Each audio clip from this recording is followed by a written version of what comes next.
we do our nursing. The nurses do the assessments every hour, checking for neurologic function. We're also looking at the other organ systems, including the heart, the lungs, the kidneys, the blood system, everything. And everything's been sort of pointing at a stable level until this morning when her blood pressure started to drop. And that was sort of the first sign that her brain pressure was increasing and that brain was progressing to brain death. Okay? And so then it's my job as an attending physician to do that final check, that neurologic exam, to confirm what the nurses have been suggesting. There's one family member in the room, and maybe Michelle and that as well. And we didn't have any pupillary responses, or she was no longer breathing over the vent. When we stimulated muscles, she wasn't moving her arms or legs. And so then the final test is what we just finished, and that's called the apnea test. And so the law requires us to do a test called the apnea test. And in the state of Maryland, it's done in a particular way, and that way, I can describe it to you if you'd like. Would you like that? Yes. Okay. So first of all, mom has to be in such a state where brain death is possible. So she has an intracerebral hemorrhage. She's in a coma. And then when we do our exam, we can't see any function of life. Until those three criteria are met, we can't actually do the test. One more thing before we can actually go forward towards doing the test.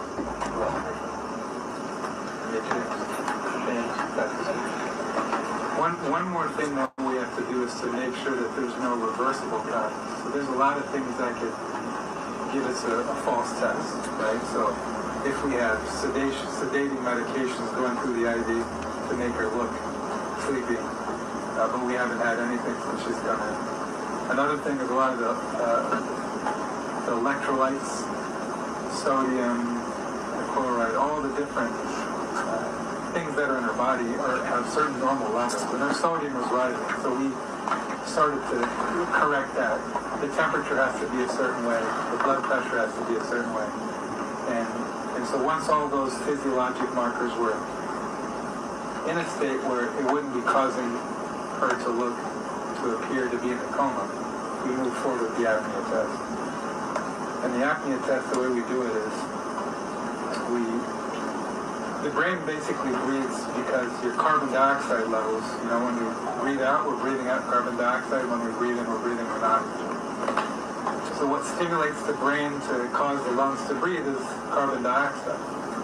And as those CO2 or carbon dioxide levels rise in your lungs, in your body, in your blood, and inside the fluid around your brain, it should trigger her to breathe. But if it doesn't, it means that those respiratory centers in the brainstem are no longer functioning. And that's the most accurate test of all the things that we did. And sometimes patients are so unstable that we can't do that test. We have to do another kind of test. But in her, she was stable enough that we were able to get that test done. And unfortunately, I wanted to convey to you that according to the test, she's no longer with us. And so she meets criteria for brain death. And so your mother, your grandmother, your sister, she's no longer with us. And the time of death that we reported was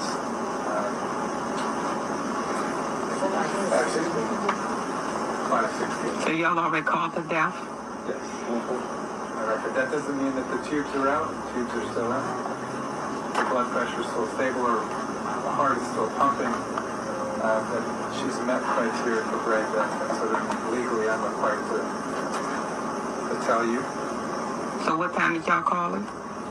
Again, please. 5:16.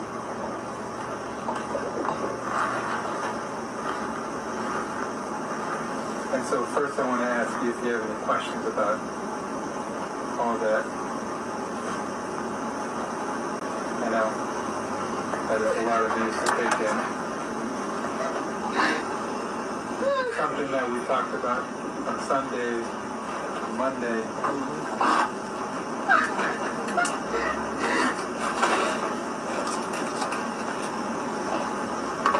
That was the likely course that she was going to take. That we would give her time and her best chance to show her signs of recovery and waking up. But but unfortunately she hasn't. We optimize the medical therapy to make sure that we give her the best chance by shrinking down any pressure that's in her brain. And unfortunately, the amount of pressure and the bleeding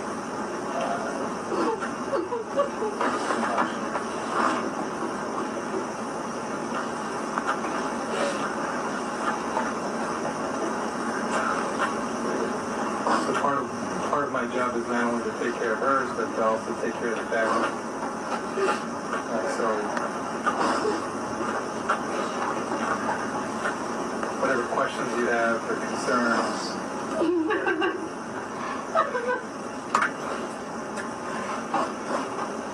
I'm sorry to give you that bad news.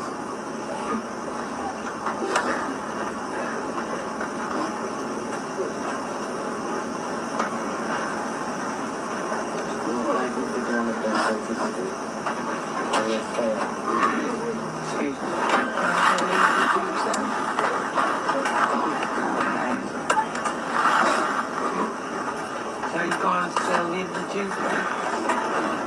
Well, I wanted to ask you, what do you want? I'm still pumping, right?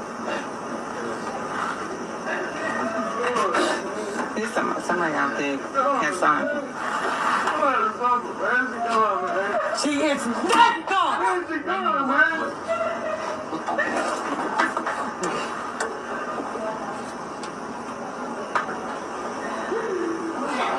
I do want you to take time to be with her.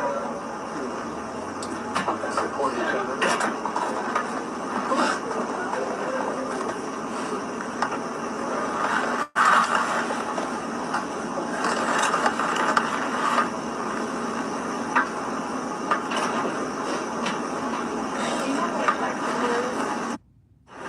And all the other reflexes that we check in the plans were no longer there.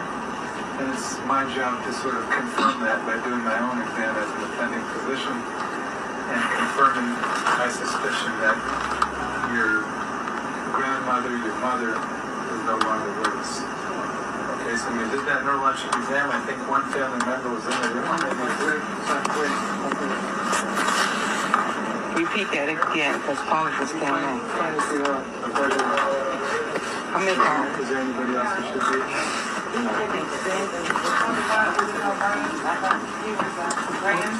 This is Paul. No, I was thinking, when you told me wait, we about to go in, I was still standing right there waiting for you. The other way. I thought you knew that we're meeting on the outside. Is there anybody else who's... Larry, he walking up, I guess he was walking the car. I'm not thinking. We can, come on. You sure? You go on the move on. Yes, do that please. Was Larry saying yes or not here right now? Yeah, but go.